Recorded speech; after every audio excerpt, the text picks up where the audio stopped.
Assalamualaikum warahmatullahi wabarakatuh. Saya Yusuf Adi Perdana akan menjelaskan mengenai asam valproat dan mekanisme aksinya. Asam valproat atau VPA banyak digunakan sebagai obat anti-epilepsi dan terapi gangguan bipolar selama beberapa tahun. Mekanisme kerjanya pada awalnya terkait dengan transmisi saraf dan modulasi jalur intraseluler. Baru-baru ini muncul sebagai agen antineoplastik yang bekerja pada pertumbuhan sel, diferensiasi, dan apoptosis.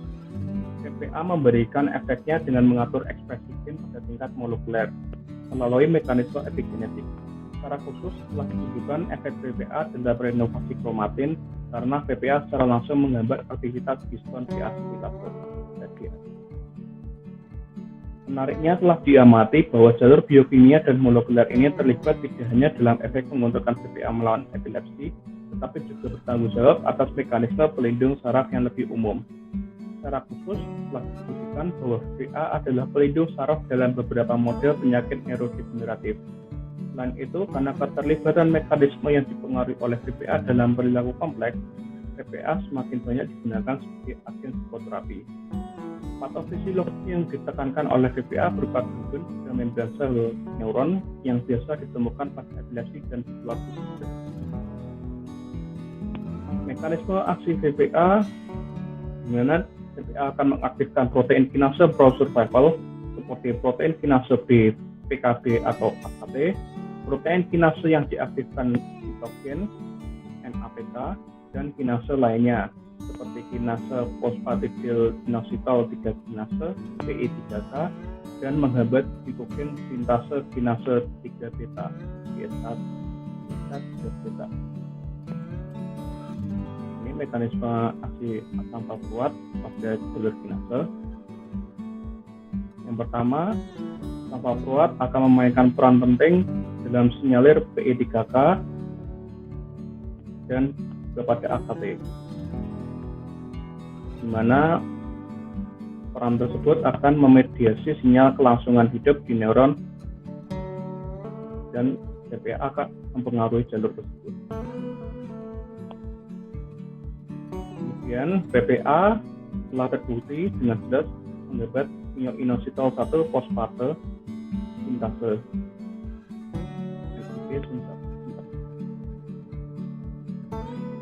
yang kemudian akan menurunkan inositol monofosfat dan inositol dalam neuron. Nah, itu juga VPA akan mengurangi masuknya inositol ke dalam neuron sehingga terjadi depresi inositol dan menghambat transporter inositol berafinitas tinggi dengan menurunkan tingkat mRNA. VPA menyebabkan penurunan akut dalam produksi PIP3.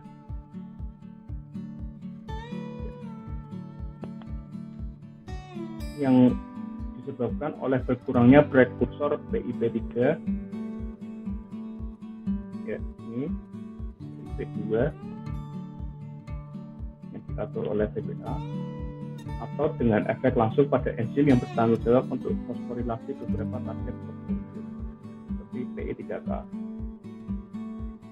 VPA akan mengatur PI3K dalam mengubah PIP2 menjadi PIP3. Siklus fosfoinositol sangat penting untuk menjelaskan efek VPA pada pelindung saraf yang terkait erat jalur PI3K, PKB atau AKT yang memainkan peran mendasar pada kelangsungan hidup neuron. Penjelasan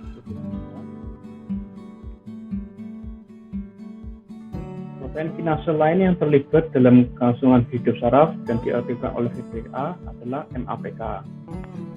Faktanya telah ditunjukkan dengan jelas bahwa VPA akan mengaktifkan kinase yang diatur sinyal ekstraseluler atau ERK yang kemudian mengatur aktivasi faktor transkripsi dan ekspresi gen.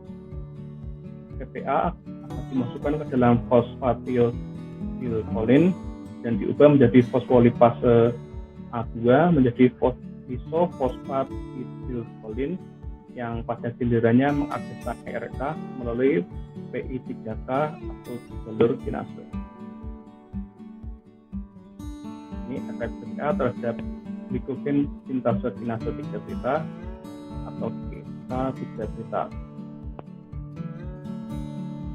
Protein kinase serin treonin yang terlibat dalam berbagai struktural termasuk kelangsungan hidup saraf dan yang disfungsi terkait dengan patogenesis beberapa penyakit otak.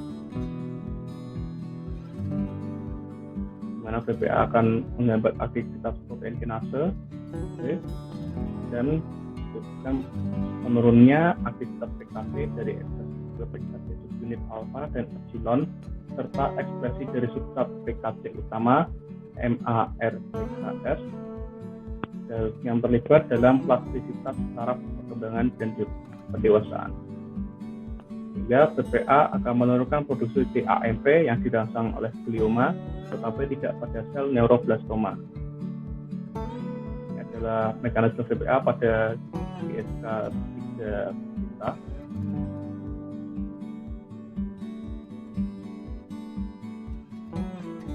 Mana BPA akan menaikkan PKC-nya ke ARK, lalu akan meningkatkan aktivitas AKT dan menurunkan aktivitas GSK3,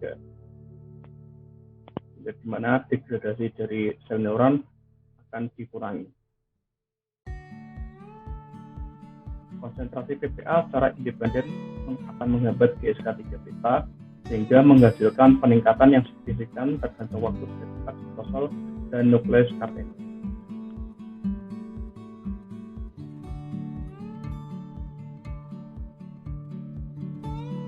Ini merupakan sumber jurnal yang kami gunakan. Terima kasih atas waktunya. Akhir kata dan saya telah mohon dimaafkan. Wassalamualaikum warahmatullahi wabarakatuh.